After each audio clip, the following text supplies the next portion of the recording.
इसका मकसद ये है कि हम उत्तर प्रदेश में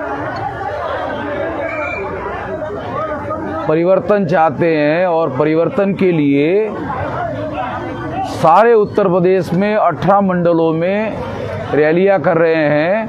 ये 18 मंडल की आखिरी रैली है। समापन करने के लिए ये कार्यक्रम हमने रखा हुआ है। ये एक इसका मकसद है। दूसरा मकसद ये है कि हम लोग परिवर्तन करने के लिए राष्ट्रीय परिवर्तन मोर्चा का समर्थन कर रहे हैं।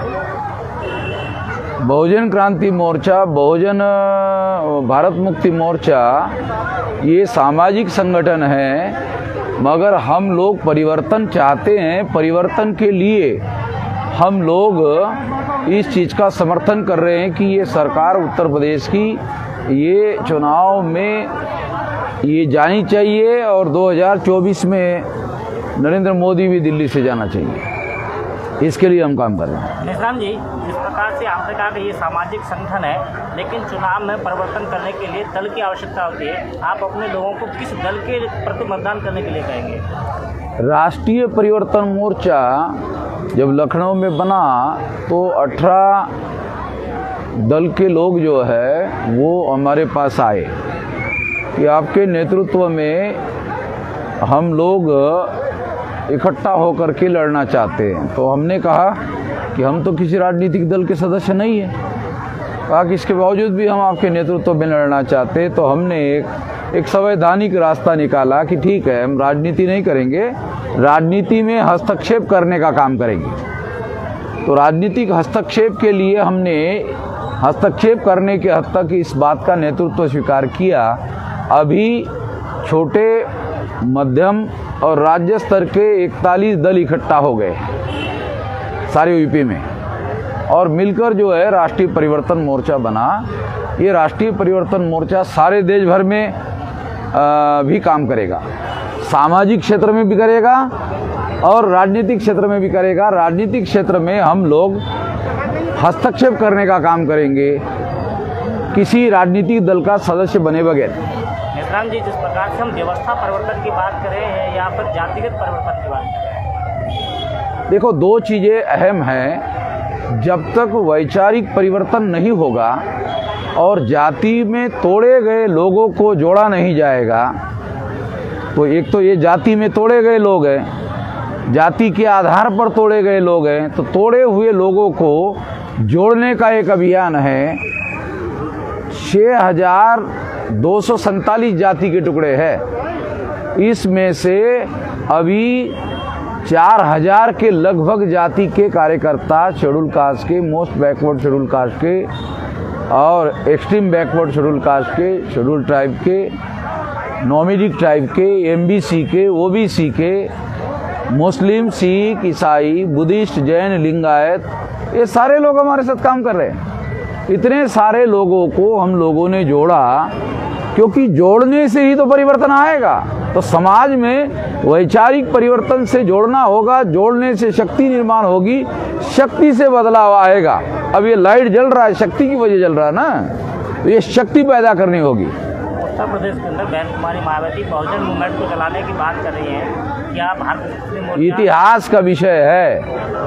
मायावती इतिहास का विषय है, मैं वर्तमान में बात कर रहा हूँ।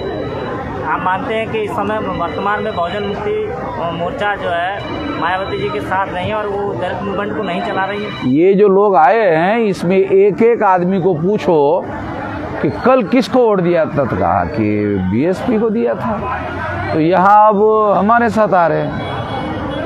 अब वो लोग ऐसा सोच रहे यूपी में सारे जगह, एक जगह नहीं है, सारे जगह बोले कि मायावती तो हमारी लड़ाई छोड़ दिया है, मायावती हमारी लड़ाई लड़ नहीं रही है, मायावती ने अपने आप को ही अप्रासंगिक घोषित कर दिया, मायावती ब्राह्मण सम्मेलन ले रही है, मायावती के ही काल में schedule caste, schedule tribe atrocities prevention act के डाइल्यूट करने का काम किया, मायावती ने किया। अंतिम प्रश्न ये है कि ये हमारा जो मोर्चा आज जो रैली है वो राजनीतिक है या सामाजिक है? सबसे अहम बात तो ये है कि जिन संगठनों ने ये कार्यक्रम आयोजित किया वो सामाजिक है। सामाजिक संगठनों ने ये लोग इकट्ठा किए, मगर उत्तर प्रदेश में परिवर्तन के लिए हम समर्थन दे रहे, तो प्रिंटेड है, प्रिंट किया हुआ है समर्थन देने के लिए। और आर्टिकल 19 में संगठन बनाना, चलाना, संचालन करना, उसका उपयोग और उपयोग अपने हक में, अपने हित में करना, ये मौलिक अधिकार है, फंडामेंटल राइट है। ये फंडामेंटल राइट जो है उसका मैं उपयोग कर रहा हूँ। दूसरे लोग केवल देखते रहते हैं, मैं तो उपयोग करता हूँ, और उपयोग करने के लिए शक्ति का और बल का भी प्रयोग करता हूँ। यहाँ आप देख नहीं रहे, पुलिस मतलब योगी के पुलिस गुंडागर्दी करते थे, चुनाव आयोग के पुलिस भी गुंडागर्दी कर रहे हैं। तो योगी के पुलिस में और चुनाव आयोग के पुलिस में कोई फर्क नहीं है। तो उनके साथ संविधान लागू करने के लिए हमको लड़ना पड़ रहा है। असल में संविधान लागू करने का काम उनको करना चाहिए, हमको करना पड़ रहा है। आपकी पुरानी मांग रही है कि चुनाव ईवीएम से नहीं होना चाहिए, ईवीएम मुक्त चुनाव हो, तो क्या ये आप इस मांग पर बरकरार? देखो, फंडामेंटल बात ये है कि हमने ये लड़ाई लड़कर ईवीएम मशीन को पेपर ट्रेल मशीन लगाया। अब एक मशीन थोड़ी है, तो दो मशीन है चुनाव में। ईवीएम घोटाला करता है, पेपर ट्रेल घोटाला पकड़ता है। तो घोटाला पकड़ने की वजह से 2019 में 4 महीने में नरेंद्र मोदी और चुनाव आयोग ने मिलकर उन्होंने वो पर्चियां डिस्ट्रॉय कर दी। सुप्रीम कोर्ट ओपन नहीं हो रहा है, नहीं तो ये तो केस अभी तक चला गया होता।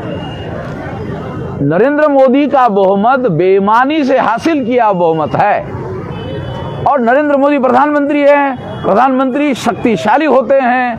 अगर मैं कोई असंवैधानिक बात कर रहा हूं तो वो मेरे खिलाफ में एफआईआर दाखिल कर सकते हैं। मगर मैंने केस दायर किया हुआ है, उन्होंने अभी तक मेरे खिलाफ कोई केस नहीं दाखिल किया है। ईवीएम में जो बटन है, अपने समर्थकों को आप किस बटन को दबाने का आह्वान करेंगे? देखो, सबसे अहम बात तो ये है कि परिवर्तन का बटन दबाने के लिए हम लोग कर रहे हैं 41 दल, एक दल थोड़ी है। परिवर्तन का बटन दबाओ, परिवर्तन करने के लिए कोई नाम खोल दीजिए।